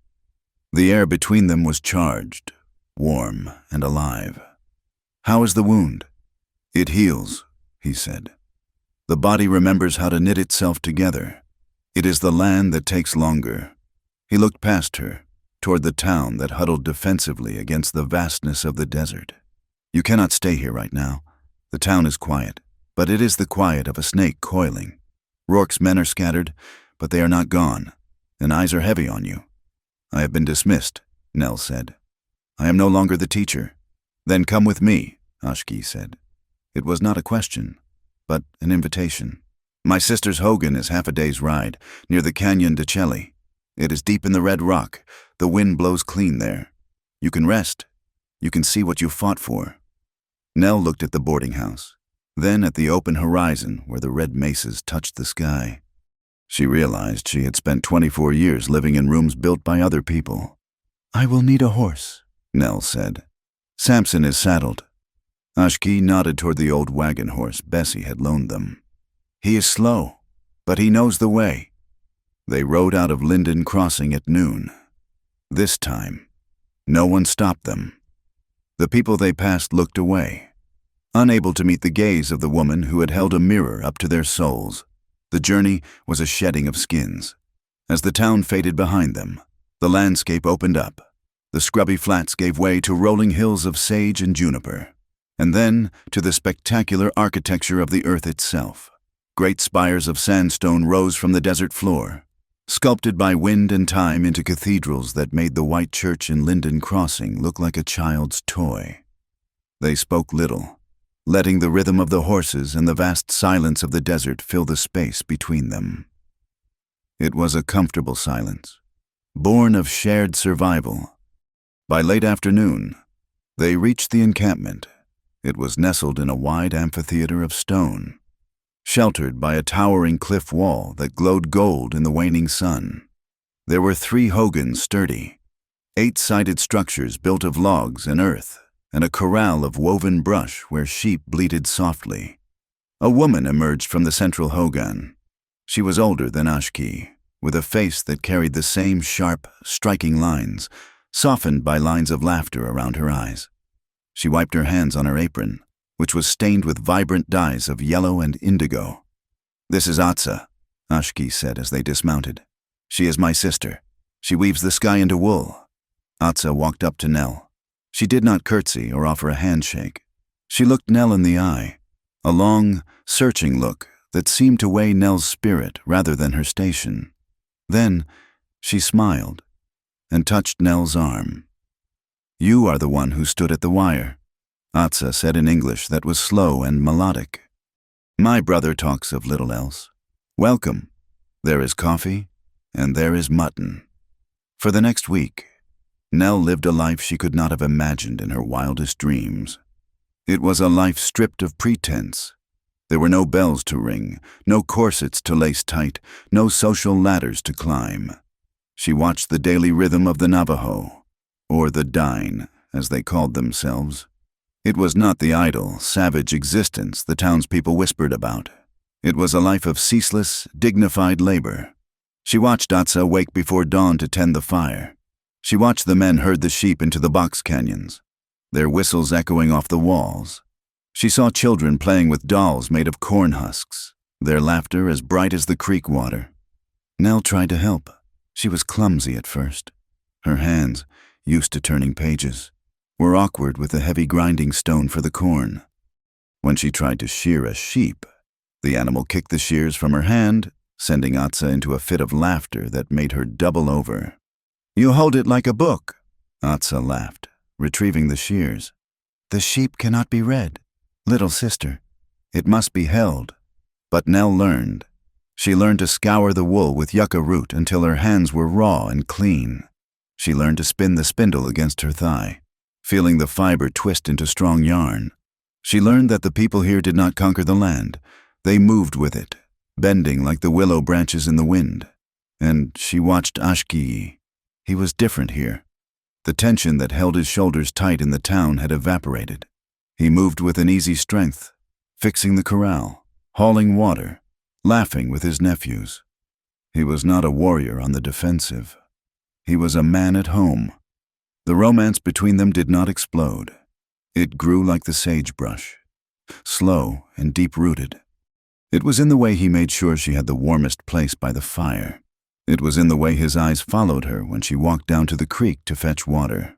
One evening, as the sun was setting and painting the canyon walls in shades of violet and fire, Atsa called Nell over to the loom. A beautiful rug was halfway finished, a pattern of lightning and mountains in red and black. "You have good hair," Atsa said, reaching out to touch Nell's blonde braid. "But you wear it like a punishment, pulled too tight." "It is proper," Nell said automatically. "Proper for who?" Atsa asked. She reached into a small wooden box near the loom. She pulled out a hairpin. It was silver, beaten flat and polished, set with a single, large turquoise stone that was the color of a robin's egg. "My grandmother wore this," Atsa said. "She walked the long walk. She suffered much, but she never looked down. She said the ground is for walking, but the sky is for looking." Atsa undid Nell's severe bun.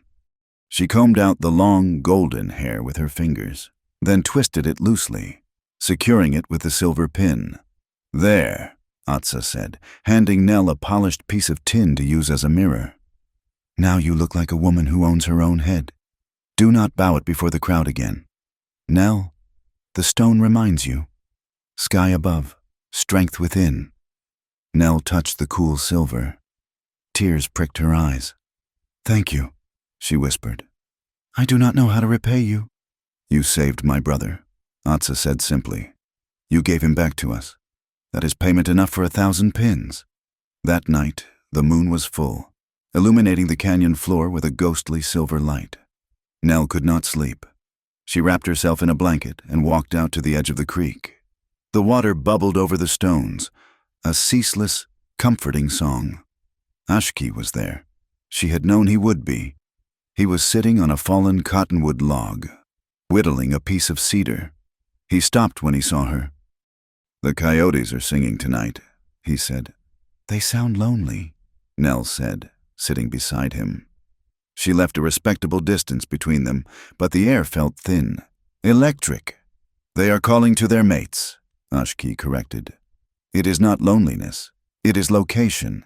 They are saying, 'I am here. Where are you?'" He looked at her. The moonlight caught the silver pin in her hair. His eyes softened, darker than the night sky. "You fit this land, Nell," he said. "I did not think you would. I thought the dust would break you." "I was already broken," Nell admitted, looking at the water. "The town, the expectations, they had cracked me into little pieces. I was just holding myself together with starch and silence." She turned to him. "But here, I feel whole. I feel like the pieces are knitting back together."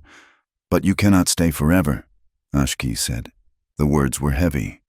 "This is not your world. You have a life, a profession." "My profession is gone," Nell said. "And my life was a script written by other people. I am afraid," Ashki said. He dropped the cedar stick and the knife. He turned his body toward her. "I am not afraid of Rourke. I am not afraid of death. I am afraid that if you stay, I will destroy you. My life is a fight. Nell, it always will be." To be with me is to be a target. I have been a target since the moment I walked into that storm, Nell said fiercely. She reached out and took his hand. His palm was rough, warm, and large enough to swallow hers. Do you think I am weak? Ashki, do you think I need to be kept in a glass jar? No, he said hoarsely. I think you are the strongest thing I have ever known. Then do not decide for me, she said. I choose the fight, if it means I am with you. Ashki looked at her hand in his. He lifted it slowly, bringing it to his lips. He pressed a kiss to her knuckles. It was a gesture of reverence, of worship. Then he looked up, and the hunger in his eyes was raw and undisguised. He leaned in. Nell did not pull away. She leaned to meet him. His lips were dry and warm. The kiss was tentative at first, a question asked in the dark. But when Nell sighed and opened to him, the question became an answer. His hand came up to cup her face, his thumb brushing the line of her jaw. It was not a desperate, stolen moment like in the cave. It was deliberate. It was a claiming. They broke apart, breathless, their foreheads resting together. I am here, Ashki whispered, echoing the coyote's song. I am here, Nell replied. The sound of hoofbeats shattered the moment. Ashki was on his feet instantly, his hand going to the knife at his belt. Nell stood, her heart racing. A rider emerged from the shadows of the canyon entrance. He was riding hard, his horse lathered. As he came into the moonlight, Nell recognized the uniform. It was Deputy Tom Callahan, one of Marshal Pike's men. Ashki stepped in front of Nell, shielding her. Stop, he commanded. Callahan pulled his horse up, dust swirling around the hooves. He looked exhausted. He held up a hand in peace. I come with the news, Callahan said, his voice raspy. From the marshal? Speak, Ashki said. Horace Crowell is in the territorial prison in Yuma, Callahan said, swinging down from his saddle. The judge denied bail. The audit showed he stole over $10,000 in goods. He will not see the sun for 20 years. Nell let out a breath she didn't know she was holding. And the charges against Ashki dropped, Callahan said. Complete exoneration. The marshal made sure of it. You are a free man, Mr. Yazzie. Ashki's shoulders relaxed, but only slightly. And Rourke. Callahan hesitated. He took off his hat and wiped his brow. That is the bad news. We had Rourke in the wagon, heading for Prescott. His shoulder was shattered, and he was heavily sedated with laudanum. Or so we thought. Nell felt a cold chill slide down her spine. What happened? He had a knife hidden in his boot, Callahan said grimly. He cut the guard's throat and took his horse. He escaped near the Iron Springs station 2 days ago. He is wounded, Ashki said. He cannot go far. He is a Skinner, Callahan said. He knows how to survive, and he swore an oath before he ran. He said he wasn't leaving the territory until he settled his debts. Callahan looked at Nell. Marshal Pike thinks you should come back to Prescott, into protective custody. Rourke is crazy with pain and hate. He will come for you. Nell looked at Ashki. She saw the worry flare in his eyes, but she also saw the steel. No, Nell said. Her hand went to the turquoise pin in her hair. She stood tall, feeling the strength of the earth beneath her boots. I am done hiding in rooms. If he comes, let him come. We will be waiting. Ashki nodded. He looked at the deputy. Tell the marshal we thank him. But we do not need a cage to be safe. We have the high ground. Callahan looked at them, the warrior and the schoolteacher, standing side by side in the moonlight, united by a bond that no law could dictate and no outlaw could break. All right, Callahan said, mounting his horse. But keep your powder dry. The storm isn't over yet. As the deputy rode away, the silence of the canyon returned. But it was different now. It was no longer peaceful. It was expectant. Ashki turned to Nell. He will come. I know, Nell said. She took his hand again, squeezing it hard. But he is one man, and we are a pack. The wind sighed through the canyon, carrying the scent of rain and pine. It was a clean scent, the scent of a future that would have to be fought for, but a future that was for the first time, entirely theirs. The silence of the canyon was deceptive. To the uninitiated, it felt empty, a vast bowl of stone and sky where nothing moved but the shadows of the hawks. But Nell Whitaker had learned to listen to the silence. She had learned that the silence had layers. The rustle of sagebrush meant a lizard, the crack of a twig meant a deer, and the sudden, total cessation of sound meant a predator. It was 3 days after Deputy Callahan had ridden away. The sun was high and fierce, bleaching the color from the red rocks. Nell was near the mouth of the box canyon, gathering dried juniper for Atsa's dye pots.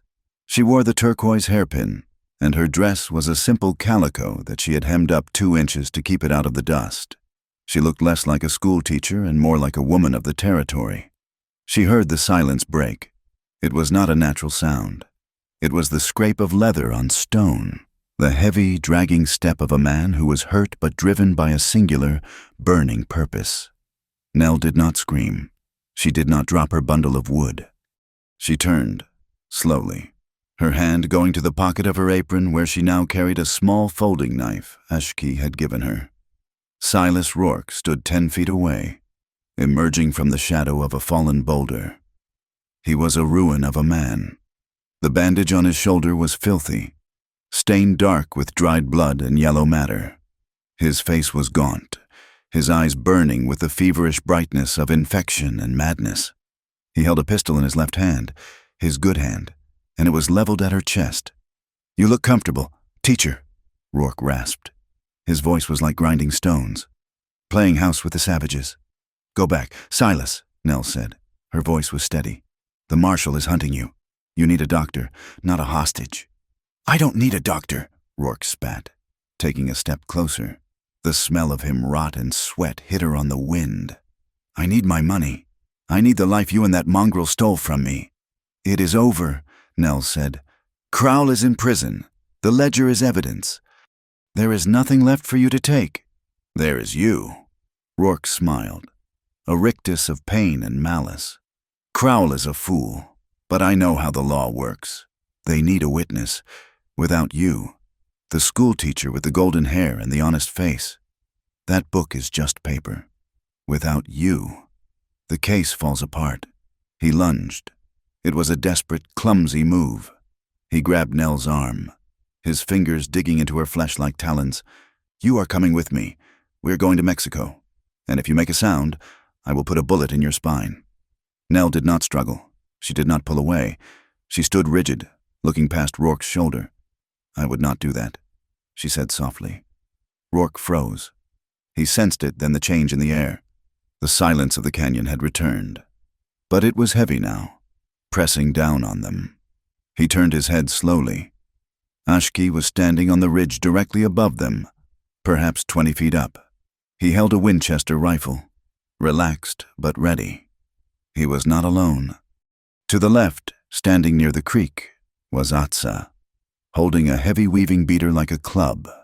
To the right, emerging from the brush, were 3 men from the encampment, Ashki's cousins. They held no guns, only ropes and the quiet, terrifying assurance of men standing on their own land. Rourke looked around, his eyes darting like a trapped animal. He was surrounded. He was one man, wounded and alone, standing against a community that had survived worse things than him. "Let her go," Ashki said. He did not shout. His voice was conversational, almost gentle. "Let her go, and you walk to the marshal. Keep holding her, and you stay here. Forever." Rourke's grip on Nell's arm tightened for a second, a spasm of indecision. He looked at Ashki's face. He saw no anger there, only a promise. He looked at Nell. He saw no fear. The fight drained out of him. It was not a surrender of morality. It was a surrender of biology. His body, racked with pain and fever, simply gave up. The pistol slipped from his fingers and clattered onto the rocks. Nell stepped back, pulling her arm free. She did not run. She reached down, picked up the pistol, and tucked it into her apron pocket. "Sit down, Silas," Nell said, pointing to a flat stone. "Before you fall down." Rourke collapsed onto the stone, putting his head in his hands. He began to weep. Ugly. Dry sobs of a man who had bet everything on cruelty and lost. Ashki climbed down from the ridge. He walked past Rourke without looking at him and went straight to Nell. He did not ask if she was all right. He simply placed his hand on her shoulder, a touch that grounded her.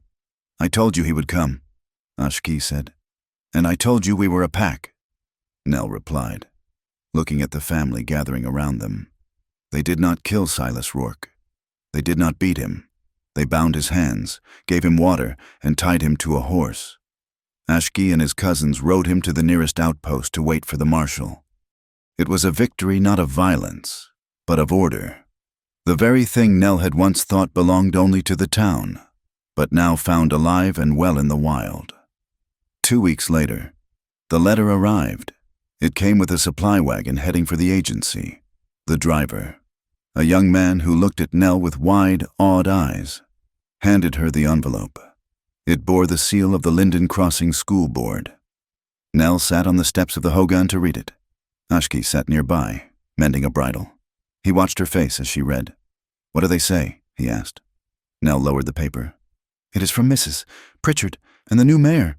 She let out a short, dry laugh. "They want me back." Ashki's hand stilled on the leather. "Do they? They say that with Crowell gone and the scandal dying down, the town realizes it was hasty," Nell summarized. "They say they cannot find another teacher willing to come this far west for the salary they offer. They want me to reopen the school in September." "That is good news," Ashki said. His voice was flat, carefully neutral. "You can have your life back, the bell, the books." "There is a condition," Nell said. She read from the page. "We ask only that you return with a spirit of discretion. We agree to put the unpleasantness of the past months behind us, and we expect you to do the same. We will speak no more of the trial, or of your time away. We will proceed as if nothing has happened." Nell stared at the words. As if nothing has happened. They wanted the virgin schoolteacher back. They wanted the woman who followed the rules, who ignored the hungry children, who feared the wind. They wanted a ghost. Ashki was watching her, waiting. He would not ask her to stay. He respected her too much to be another jailer. Nell stood up. She walked to the small fire pit where the morning's embers were still glowing. She held the letter over the heat. "Nell," Ashki asked. "I cannot go back to being blind." "Ashki," she said. The paper curled, browned, and then caught fire.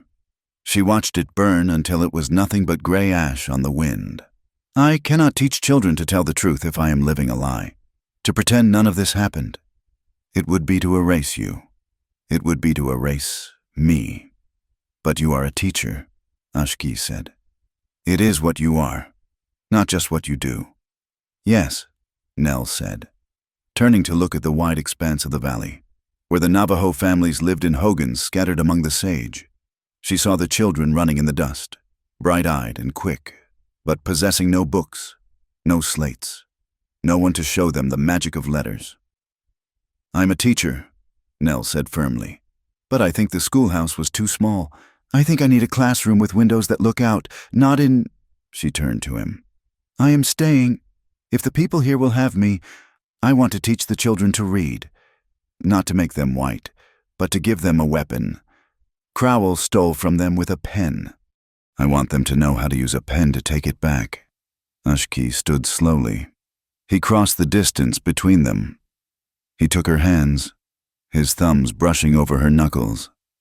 "You would give up the town?" he asked. "The wooden floors, the silk dresses."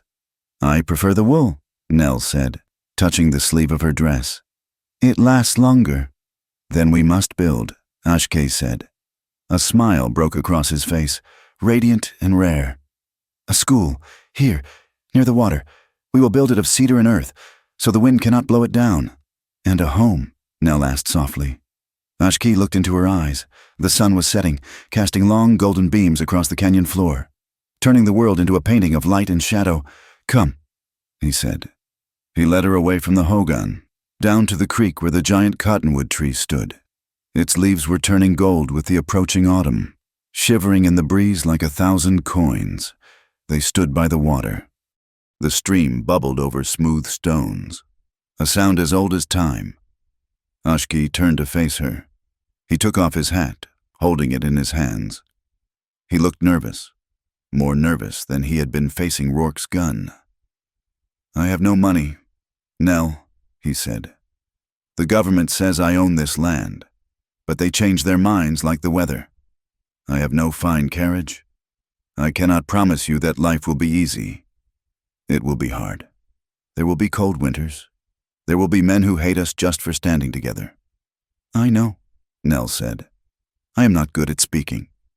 Ashki continued, struggling to find the English words that could hold the weight of his heart. "I do not have the pretty words of the poets in your books, but I am good at staying." He looked at her with a fierce, unwavering intensity. "I stayed in the storm. I stayed at the fence line. And I will stay with you until the mountains wear down to sand. I will not walk in front of you to lead you, and I will not walk behind you to hide. I will walk beside you. That is my payment. That is my debt." Nell felt the tears prick her eyes, hot and sweet. She reached up and touched his face, the rough skin of his cheek, the strong line of his jaw. "You do not owe me, Ashki," she whispered. "Love is not a ledger. There are no debts. There is only this." She took a breath, feeling the air fill her lungs, air that smelled of sage and freedom. "I spent my whole life afraid," she said. "Afraid of the bell, afraid of the whispers, afraid of being alone. But with you, I am no longer afraid of what people think. I am only afraid of a life without you in it." Ashki let out a breath, a sound of relief and joy. He reached into his pocket. He did not pull out a ring. Gold was the metal of the men who had stolen his land. He pulled out a strip of leather, soft and supple, braided with 3 strands, one of buckskin, one of wool, and one of blue calico, a piece of the fabric from the first dress she had worn here. He took her left hand and tied the leather braid around her wrist. "With this," he said, his voice thick with emotion, "I bind my life to yours, not as a master binds a servant, but as the river binds to the canyon. We shape each other. We shape each other," Nell repeated. He pulled her into his arms. This time, there was no hesitation, no question.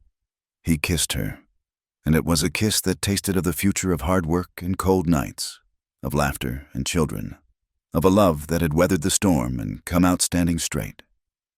The winter of 1886 was cold, but the new cabin near the cottonwoods was warm. It was a strange building, half Navajo hogan, half timber schoolhouse. It had a door that always faced east to greet the dawn, and it was never locked. Nell Whitaker, now Nell Yazzie, stood on the porch. The morning air was crisp. In the yard, a dozen children sat on logs, their dark eyes watching her with eager anticipation. They held slates that Ashki had bartered for at the trading post. Nell reached up to the beam above the door. Hanging there was the brass school bell.